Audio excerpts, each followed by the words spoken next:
Taste சூப்பராக இருக்கும். பாருங்கள், நம்ம செஞ்ச இன்னைக்கு மிளகு பூண்டு குழம்பு சூப்பராக ரெடியாக இருக்குது. அப்படியே சும்மா தகன்னு இருக்குன்னு பாருங்கள். ஒரு கரண்டி ஊற்றினா போதும், ஒரு தட்டு சோறு சாப்பிட்லாம். அவ்வளவு சூப்பராக இருக்குது. நம்ம ஊற்றின செக்கில் ஆட்டின சுத்தமான நல்லெண்ணெய் அப்படியே பிரிஞ்சு மேலே அப்படி தகன்னு நிற்கிது பாருங்கள். இந்த குழம்பு பாருங்கள், கொஞ்சம் தான் ஊற்றினா அப்படி பிரட்ட அந்த சாப்பாட்டில் அப்படியே கலந்துக்கிட்டே வருது பாருங்கள். இந்த கலரை பாருங்கள் எவ்வளவு சூப்பராக இருக்குன்னு. வாசனை மோந்து பார்த்தாலே போதும், அப்படியே வயிறு பூரா ஃப்ரீ ஆயிரும் போல, அவ்வளவு சூப்பராக இருக்கு.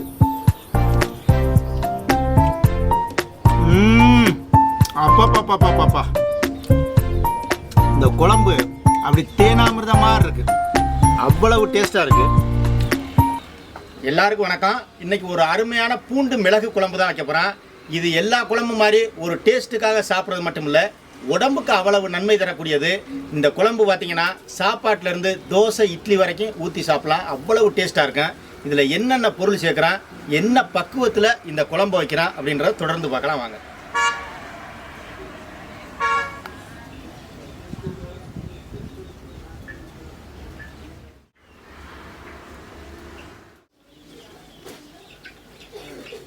பூண்டு மிளகு குழம்புக்கு வந்து மசாலா வறுத்து எடுத்துக்கிறேன். அதுக்கு முக்கியமாக சுத்தமான செக்கில் ஆட்டின நல்லெண்ணெய் தான் பயன்படுத்துகிறேன். இந்த செக்கில் ஆட்டின நல்லெண்ணையும் புளியும் பயன்படுத்தும் போது 15 நாளைக்கு இந்த குழம்பு கெட்டு போயிடாது. அதனால் அந்த எண்ணெய் ஊற்றி நம்ம வறுத்து எடுத்துக்கலாம். இந்த பூண்டு மிளகு குழம்புக்கு வறுக்கிறதுக்கு பார்த்தீங்கன்னா பூண்டு, கடுகு, சீரகம், வெந்தயம், மிளகு, மல்லி, வரமிளகாய் இது எல்லாத்தையும் எண்ணெயிலே வறுத்து அரைச்சி எடுத்துக்கிறேன்னா. மல்லி சேர்த்துக்கலாம், மிளகு சேர்த்துக்கிடுவான், சீரகம் சேர்த்துக்கிடுவான், வெந்தயம் சேர்த்துக்கிடலாம், கொஞ்சமாக கடுகு சேர்த்துக்கிடுவோம், ஒரு 5 காஞ்ச மிளகா போட்டுக்கலாம். இதில் பூண்டு தேவையான அளவு வறுக்கிறதுக்கு போட்டுக்கலாம். அப்படியே எண்ணெயிலே நல்லா வதக்கிக்கிறேன். தேவையான அளவு கருவேப்பிலை சேர்த்துக்கலாம். கருவேப்பிலை தாராளமாக சேர்க்கும்போது நல்ல வாசனையாக இருக்கும், டேஸ்ட்டு சூப்பராக இருக்கும். இந்த பூண்டை வந்து பெரும்பாலும் பார்த்தீங்கன்னா நம்ம எண்ணெயில் வதங்கி டைரெக்டாக குழம்புல சேர்ப்பாங்க. நம்ம இதில் அரைச்சும் சேர்க்கும்போது நல்ல டேஸ்ட்டாக இருக்கும். நம்ம இந்த வதக்கிறதுல அரைச்சும் சேர்க்குறோம், டைரெக்டாகவும் முழு பூண்டாகவும் சேர்க்குறோம். அதனால் அந்த குழம்பு பார்த்திங்கன்னா அவ்வளோ டேஸ்ட்டாக இருக்கும். பாருங்கள், இதை வறுக்க வாசனையும் சூப்பராக இருக்குது, கமகமன்னு.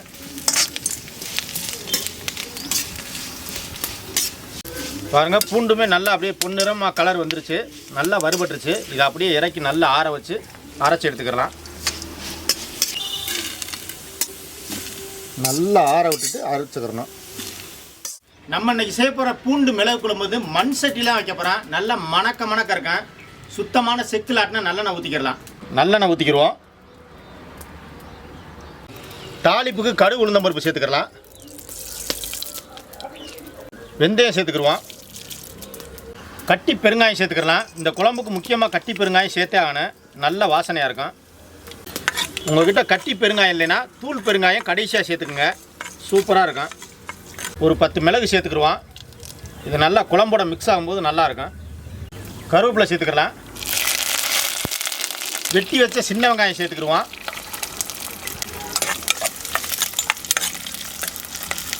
பிடிச்ச பூண்டு சேர்த்துக்கலாம். நம்ம வதக்கி அரைக்கிறதுலையும் சேர்த்துருக்கோம், அப்படி முழுசாகவும் சேர்த்துருக்கோம்.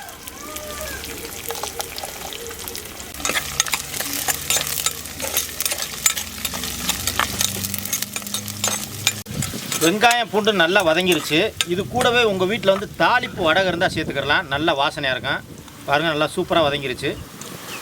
அரைச்ச தக்காளி சேர்த்துக்கலாம். ஒரு பிஞ்சளவு மஞ்சத்தூள் சேர்த்துக்கிடுவோம். குழம்புக்கு தேவையான கல்லுப்பு சேர்த்துக்கலாம். இந்த தக்காளி நல்லா வதங்க விடணும். ஒவ்வொரு ஸ்டேஜ்லேயும் ஒவ்வொரு பொருளும் நல்லா வதங்குறது தான் முக்கியம். எதுவுமே பச்சை வாசனையோடு சேர்த்துடக்கூடாது. தக்காளி பாருங்கள் நல்லா வதங்கி எண்ணெய் பிரிஞ்சு வந்துருச்சு. இந்த டயத்தில் நம்ம மசாலா சேர்த்துக்கிடுவோம். 1 ஸ்பூன் அம்மு ஆரோக்கியம் குழம்பு மசால் தூள், இந்த 1 ஸ்பூன் சேர்த்தா போதும், சூப்பராக இருக்கும்.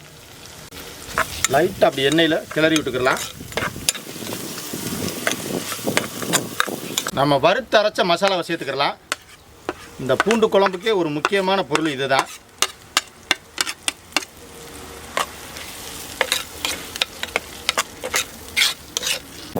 அரைச்ச மசாலா தண்ணி சேர்த்துக்கலாம்.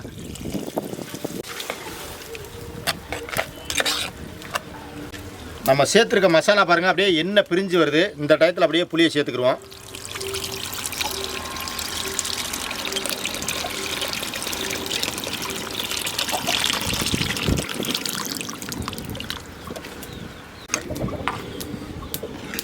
இதுக்கு சேர்க்க வேண்டிய பொருள் எல்லாமே சேர்த்தாச்சு.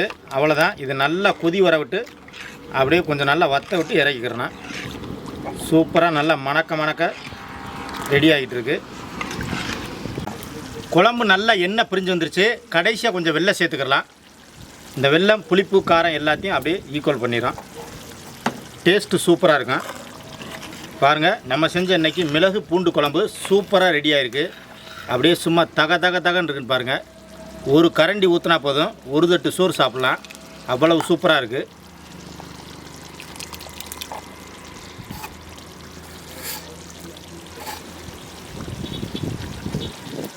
அப்படியே நம்ம ஊற்றின செக்கில் ஆட்டின சுத்தமான நல்லெண்ணெய் அப்படியே பிரிஞ்சு மேலே அப்படி தகன்னு நிற்கிது பாருங்கள். இந்த மாதிரி பக்குவமாக அந்த குழம்பு வச்சாச்சுன்னா 15 நாளைக்குனாலும் கெட்டு போகாது. அப்படியே ஊற்றி சாப்பிட்டுக்கிட்டே இருக்கலாம். அவ்வளவு சூப்பராக இருக்கும். அப்படியே இறக்கிக்கலாம். அப்படியே சுட சாப்பாட்டில் அந்த பூண்டு மிளகு குழம்பு அப்படி ஊற்றினோம்னா, பூண்டு மிளகு குழம்பு உடம்புக்கு அவ்வளவு நல்லது. இதை சாப்பிட்டு பார்க்கலாம். இது கூடவே ஒரே ஒரு ஆம்லேட் மட்டும் வச்சா போதும், அற்புதமாக இருக்கும். அடடடடடா, இந்த குழம்பு பாருங்க கொஞ்சம் தான் ஊற்றினா அப்படி பிரட்ட அந்த சாப்பாட்டில் அப்படியே கலந்துக்கிட்டே வருது பாருங்கள். இந்த கலரை பாருங்கள் எவ்வளவு சூப்பராக இருக்குன்னு. வாசனை மோந்து பார்த்தாலே போதும், அப்படியே வயிறு பூரா ஃப்ரீ ஆயிரும் போல். அவ்வளவு சூப்பராக இருக்குது. அப்பா இந்த குழம்பு அப்படி தேனாமிர்தம் மாதிரி இருக்குது.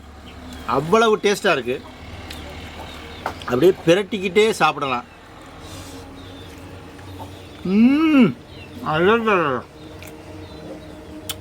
ஆஹா, உண்மையிலேங்க இந்த பூண்டு மிளகு நம்ம அதிகமாக சேர்த்துருக்கோம். ஆனால் காரம் அந்தளவுக்கு தெரியல. ஏன்னா புளி எல்லாமே கரெக்டாக சேர்த்துருக்கனால புளிப்பு காரம் எல்லாம் சேர்ந்து அப்படி எச்சி ஊறுது சாப்பிடும்போது.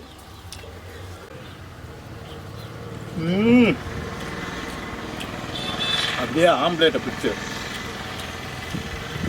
இந்த சாப்பாட்டோடு வச்சு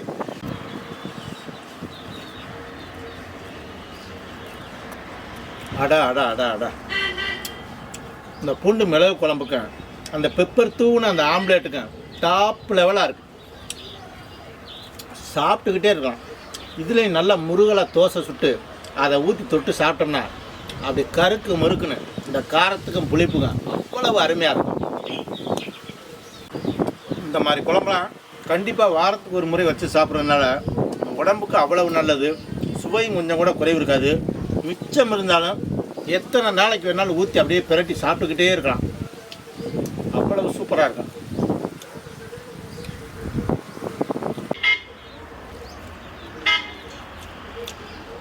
பூண்டு மிளகை அரைச்சும் சேர்த்துருக்கான்.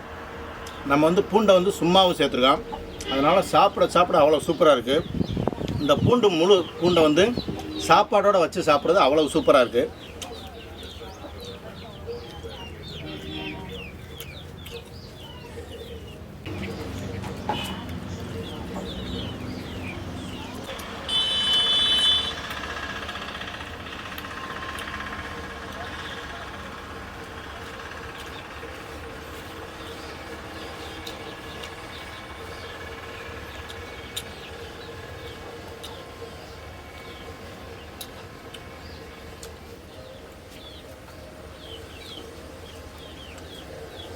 சூப்பரான ஒரு குழம்பு.